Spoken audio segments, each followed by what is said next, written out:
एक जिम में आखिर आपको क्या चाहिए बता दो ना। सेंट्रलाइज्ड एसी है, इक्विपमेंट्स इतने ज़्यादा एडवांस्ड है, इतना स्पेशियस जिम और एम्बियंस तो इतना लाजवाब है। नमस्कार दर्शकों, मैं नीरज अरवानी हर दिन अग्निपथ के नए सत्र में आप सभी दर्शकों का हार्दिक स्वागत करता हूं। चलिए रुक करते हैं खबर की ओर। दर्शकों, इन दिनों उल्हासनगर में भारतीय जनता पार्टी व शिवसेना के झगड़े खुलकर सामने देखने को मिल रहे हैं। जी हां, यही भारतीय जनता पार्टी व शिवसेना कभी आपस में मित्र पक्ष हुआ करते थे, लेकिन अब चुनाव के वक्त इन दोनों पक्षों के बीच दूरियां इतनी बढ़ चुकी हैं कि अब ये एक दूसरे पर हमला करने से भी नहीं चूक रहे हैं। ऐसा हम इसलिए कह रहे हैं क्योंकि हाल ही में शिवसेना को जय महाराष्ट्र बोलकर भारतीय जनता पार्टी में प्रवेश करने वाले बेनवाल परिवार ने शिवसेना के नेता राजेंद्र चौधरी के ऊपर यह आरोप लगाया है कि राजेंद्र चौधरी के कम से कम 15 से 20 गुंडों ने उनके ऊपर कार्यालय में घुसकर हथियारों से हमला किया है। इस विषय पर क्या कहना है बेनवाल परिवार का, भारतीय जनता पार्टी के जिला अध्यक्ष राजेश वद्रा का। हम आपको बता दें, राजेश वद्रा ने तो शिवसेना को धमकी देते हुए ये तक कह डाला कि शिवसेना के नेता लाल दरवाजे के लिए अब तैयार रहें।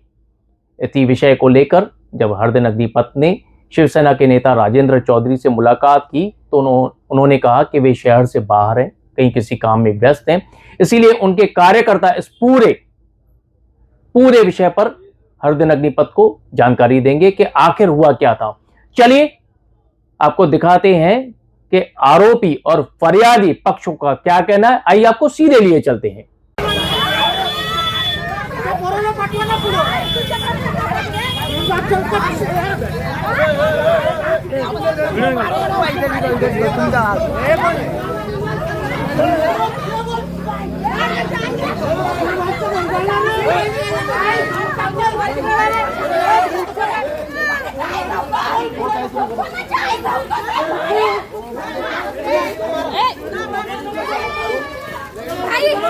इधर देखो, गाड़ी में ना इधर देखो तुम लोग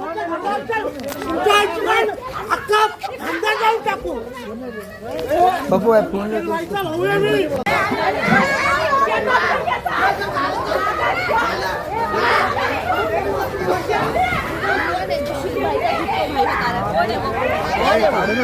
तब से राजेंद्र चौधरी का कंटिन्यू कहीं ना किसी को बोल के धमकियां आ रही है मेरे को।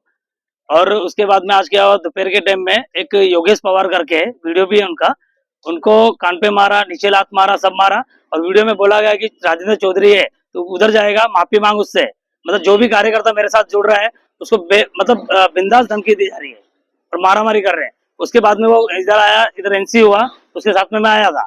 उसके बाद में जैसे हम लोग यहाँ से गए, निकले, वापस 20-30 लड़के आए और सीधा उनके पास सामान वामान था, राइड कर दिया। कुछ वीडियोस भी हैं हमारे पास में।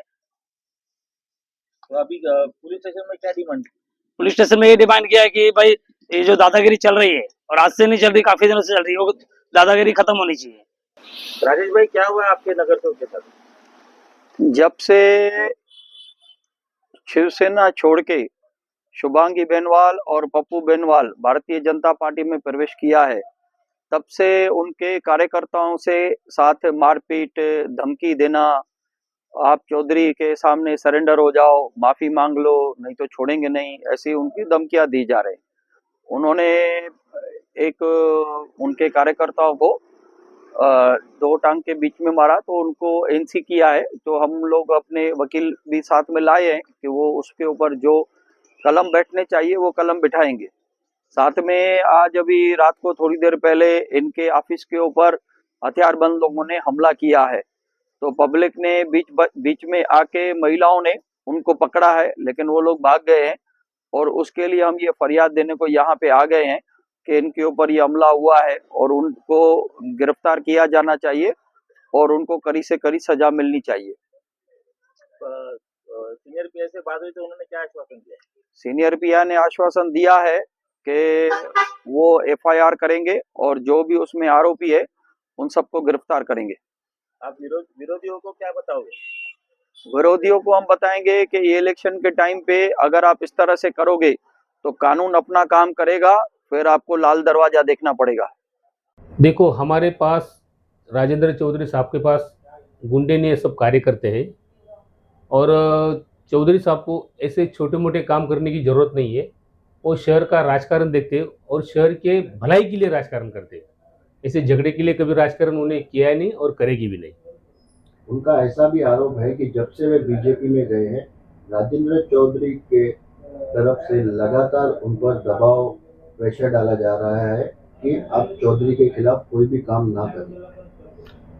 अभी भाई साहब, मैं आपको एक बात बताता हूँ। पैनल नंबर 10 के सभी नागरिकों को और मतदाताओं को मालूम है कि चौधरी साहब क्या काम करते हैं और सामने वाले जो आदमी जो आपको बोल रहे हैं वो क्या काम करते हैं, वो सब लोगों को जग जाहिर है। बेनवाल आप ही की पार्टी का आदमी है, था, यानी अभी हम क्लियर करते हैं, आपके पार्टी का आदमी था। वो आपके ऊपर ऐसे संगीन आरोप लगाता है, इसका कारण क्या होगा? सर जी देखिए, मराठी में कहावत है, नाचता ये ना आंगन वाकड़। इसमें क्या होता है, चौधरी साहब पूरा काम करते हैं और सभी मतदार चौधरी साहब को चाहते हैं और ये काम करते नहीं है, लोग इनको चाहते नहीं है, वो तो ऐसा बोलेगा ही। रवि जी, लेकिन ये इसमें सच्चाई है कि कितनी सच्चाई है कि आपके गुंडों द्वारा इसके ऊपर हमला किया गया है, इसमें कितनी सच्चाई है?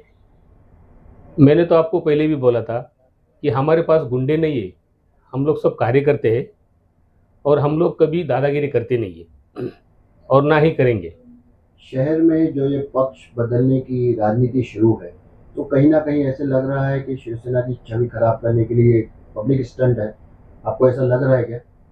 नहीं, कैसा है, जो हमारे जो बेनवाल है वो क्या करते हैं, हर 5 साल में पक्ष बदलते हैं और पक्ष बदलने के बाद में वो जो भी पक्ष में जाते और पहले वाले पक्ष के नेताओं की बुराई करते, ये उनका काम है। एक वीडियो बेनवाल की तरफ से वायरल किया गया है जिसमें ये स्पष्ट दिखाई दे रहा है कि वहां पर मारपीट उनके साथ की जा रही है। इस पे जरा स्पष्टीकरण देंगे? हाँ, जो कल मुझे मालूम पड़ा कि वहाँ पे झगड़ा हुआ था और शील और उनके जो पवार करके है, वो दोनों दोस्त है और उनके आपस में कुछ खाने पीने के बारे में कुछ झगड़ा हुआ रहेगा और हुआ है झगड़ा। उनको उन झगड़े में राजकारण का कोई भी मतलब नहीं है, वो दोनों दोस्त हैं। तो ऐसा लग रहा है कि आपको कि जो आपसी विवाद है उसको राजनीति का रूप दिया जा रहा है। हाँ, ये दे रहे हैं ना, ये इनका आपसी विवाद है।